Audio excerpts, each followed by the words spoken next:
చెప్పండి. దేవుని మహాకృపను బట్టి మరి ఈ 2026 సంవత్సరం మిషనరీ పరిచయ నిమిత్తం మహారాష్ట్ర బయలుదేరి రావడానికి గత రాత్రి విజయవాడ నుంచి ప్రయాణమయ్యాం.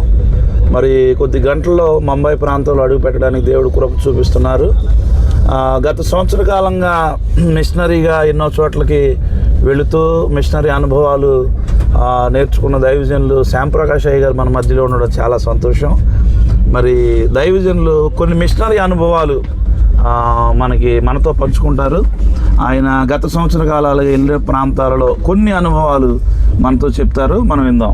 అయ్యా, మీ అనుభవాలు కొంచెం మాకు తెలియపరచాలి. వందనాలు. చాలా వందనాలు. మరొకసారి మీ అందరికీ వందనాలండి. వందనాలు అయ్యా. చెప్పండి, మీకు ఏం కావాలి? గతంలో మీరు వెళ్ళిన ప్రాంతాలలో, అంటే ఇప్పుడు మహారాష్ట్ర కానీ, ముంబై కానీ, నాసిక్ కానీ, ఈ ప్రాంతాలలో అసలు పరిచర్య ఎలా ఉంటుంది, ఆ విధానాలు ఎలా ఉంటాయి, కొంచెం వివరంగా మొదటిసారి బీహార్ ప్రాంతానికి వెళ్ళాం. ఆ ప్రాంతానికి వెళ్ళినప్పుడు జెమ్స్ ద్వారా మంచి పరిచర్యలు జరుగుతున్నాయి. ఆ ప్రాంతం అంతా భయంకరమైనటువంటి వ్యతిరేకతలు కలిగిన రాష్ట్రాలు అయినప్పటికీ కూడా చాలా జ్ఞానం కలిగి దైవజనులు అక్కడ పరిచయం చేస్తున్నారు. అక్కడ మనకు నేర్చుకోవాల్సింది ఏంటంటే, ఏ ప్రాంతానికి ఏది అవసరమో, ఆ ప్రజలకు ఏది అవసరమో గుర్తుపట్టి గమనించి సేవకులు ఆ అవసరతల మార్గాల గుండా సేవం చేయడం మేము గమనించాం. అది మాకు చాలా ఉపయోగకరంగా మారింది. అలాగే మన ప్రాంతాల్లో కూడా మనకి ప్రాంత ప్రజలకు ఏది అవసరమో, ఆ ప్రాంతానికి నీడ్ ఏంటనేది మనం తెలుసుకోగలిగితే మనం కూడా ఒక మంచి పరిచయం చేయడానికి అవకాశం ఉంటుందండి. At the same time Pune ప్రాంతానికి మనం వెళ్ళినప్పుడు, లాస్ట్ టైం ఒకసారి పూణే ప్రాంతానికి వెళ్ళినప్పుడు పండిత రమాబాయి వారి ఆశ్రమాన్ని సందర్శించినప్పుడు అక్కడ కొందరు వృద్ధులను మనం చూడటం జరిగింది. అక్కడ చూసిన పరిస్థితిని గమనించినప్పుడు అక్కడ వృద్ధులు చాలా పెద్ద వయసు ఉన్న వాళ్ళు, అంగవైకల్యం కలిగిన పెద్దలు ఉన్నారు, కానీ ఎవరు దుఃఖంతో లేరు. చాలా సంతోషంగా జాయ్ఫుల్గా వాళ్ళు అక్కడ ఉండడం మేము గమనించాం.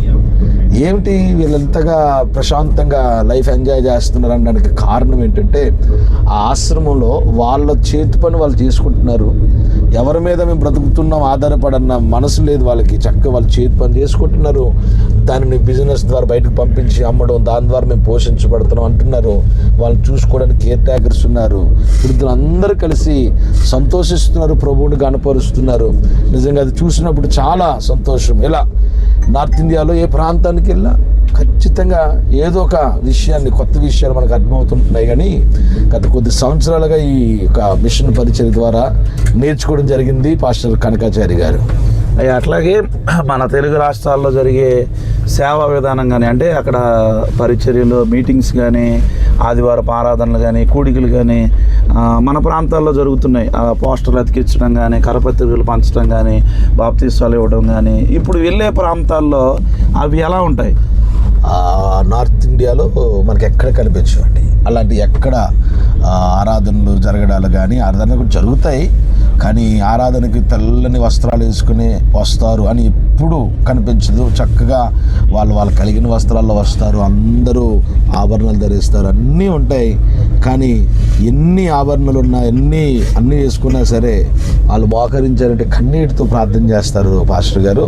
అట్ ది సేమ్ టైం అక్కడ మన సౌత్లో, మన యొక్క ఆంధ్రప్రదేశ్లో ఉన్నంత స్వేచ్ఛగా అయితే మాత్రం ఆరాధనలు జరగవు, స్వేచ్ఛగా అయితే పరిచర్య జరగదు. ఆ ప్రాంతాల్లో ఇలాగ వాల్ పోస్టులు వేసి, పాంప్లెంట్స్ పెట్టి, సభలు పెట్టే పరిస్థితులు అయితే నార్త్ ఇండియాలో మనకి ఎక్కడ కనిపించవు. ఎందుకంటే అదంతా కఠినమైన ప్రాంతాలు, అవన్నీ మనకు తెలిసిన సంగతులే కనుక ఎక్కడ అలాంటి సభలు, పాస్టర్స్ ఫోటోలు, పాంప్లెంట్లు వేయడాలు, పోస్టర్స్లో వేయడాలు మీకు ఏ నార్త్ స్టేట్స్లో మ్యాక్సిమం మీకు కనిపించదు. ఎంత ఆరాధన జరిగినా ఇండోర్లోనే జరుగుద్ది తప్ప మీకు ఓపెన్లో ఏమీ కనిపించవు సార్. అలాగే గారు, ఇప్పుడు రానున్న దినాల్లో మన ప్రాంతాల్లో కూడా ఇదే పరిస్థితులు వస్తే మనం ఎలా ఎదుర్కోవాలి? ఇప్పుడు మీరు వెళ్ళే మహారాష్ట్ర కానీ, ముంబై కానీ, అలాగే నేపాల్ కానీ అనేక ప్రాంతాల్లో వెళ్ళి సువార్త చూసి వచ్చారు. రానున్న దినాల్లో మన ప్రాంతాల్లో కూడా ఇదే పరిస్థితి వస్తే మనం ఎలా ఎదుర్కోవాలని మా ప్రేక్షకులు కొన్ని మాటలు.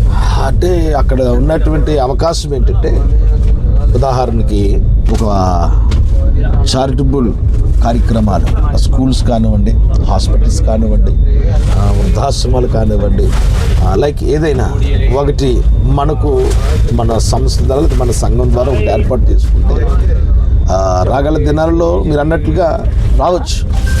ఆదివారం సెలవు క్యాన్సిల్ చేసే రోజు కూడా రావచ్చు. సో ఇలాంటిది మనం ఒకటి కలిగి ఉంటే రాగల దినాల్లో అది ఒక ఆరాధన కేంద్రంగా మార్చుకోవడానికి అవకాశం ఉంటుంది. నార్త్లో మ్యాక్సిమం జరిగేది కూడా అదే.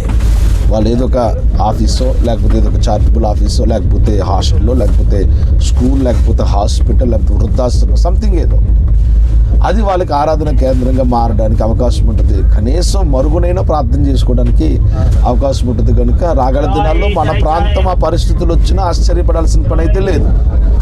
ఆశ్చర్యపడాల్సిన పని లేదు, అట్ ది సేమ్ టైం భయపడాల్సిన పని లేదు. సిద్ధపడి ఉంటే నార్త్ ప్రాంతానికి వెళ్ళి వచ్చిన వారికి ఆ మాత్రం ధైర్యం ఉంటుంది. ఎందుకనంటే అక్కడ ప్రజలు, అక్కడ వాతావరణం, అక్కడ పరిస్థితులు ఏది ఆరాధనకు పరిచయకు ఆటంకంగా, ఏ రోజు అవకాశం ఉంటే ఆ రోజు ఆరాధన చేసుకుంటాం, ఎక్కడ అవకాశం ఉంటే అక్కడ ఆరాధన చేసుకుంటాం.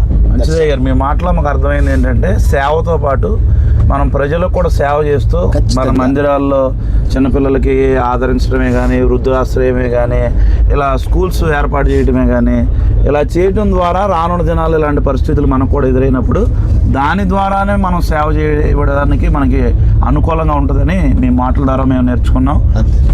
చాలా సంతోషమయ్య గారు. నిజంగా గత దినాల్లో కూడా మీరు అనేక ప్రాంతాలకు తిరిగి ఈ అనుభవాన్ని తెలుగు రాష్ట్రాల్లో కూడా పంచడానికి హోలీ ఫైర్ మిషన్ కాన్ఫరెన్స్ ద్వారా ప్రతి నెల కూడా అనేకమైన ప్రాంతాలకు వెళ్ళి అక్కడ సేవకులను మీరు సమకూర్చి రానున్న దినాలు ఇలాంటి పరిస్థితులు మనకు వస్తున్నాయని చెప్పి మీరు కూడా ఇలా సిద్ధపడండి. మీరు కూడా ఇలా అనేక చోట్ల చిన్నపిల్లలే కానీ, వృద్ధులే కానీ, వృద్ధాశ్రయమే కానీ, స్కూల్సే కానీ మీరు ఏర్పాటు చేసి దేవుని సేవతో పాటు మీరు ప్రజలకు కూడా మంచి చేయాలని చెప్పి మీరు తెలియపరుస్తున్న విధానమే కానీ, అలాగే మిషనరీ అనుభవాల గురించి అనేక గత దినాల్లో మిషనరీ వాళ్ళు ఎందుకు వచ్చారు, ఏం చేశారని కూడా మీరు తెలియపరుస్తున్నారు అయ్య గారు. చాలా సంతోషం.